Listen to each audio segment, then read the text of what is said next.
Sekurang-kurangnya 15 rakyat Palestin terbunuh dalam serangan udara terbaru Israel di Sabra Bandar Gaza, manakala 50 lagi cedera. Menurut saksi dan laporan media, lebih daripada satu peluru berpandu telah dilepaskan ke kawasan berkenaan. Serangan Zionis dipercayai menyasarkan sebuah bangunan kediaman bertingkat, namun letupan turut menyebabkan kerosakan terhadap beberapa rumah lain di sekitarnya. Sementara itu, Suruhanjaya Eropah sedang menyediakan laporan undang-undang terhadap Israel yang dijangka dibentangkan kepada Majlis Menteri Luar Kesatuan Eropah pada 23 Jun depan.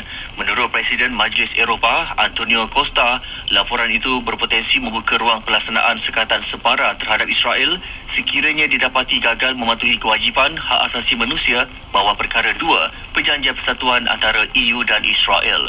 Costa menegaskan situasi di Gaza tidak dapat diterima dan tindakan sewajarnya perlu diambil berdasarkan laporan tersebut. Di ibu negara Itali, lebih 300,000 orang membanjiri jalan-jalan utama bagi menyatakan solidariti membantah serangan Israel di Gaza. Perhimpunan ini dianjurkan oleh parti pembangkang yang mendakwa kerajaan bersekongkol dalam konflik berkenaan. Peserta protes dilihat membawa spanduk gergasi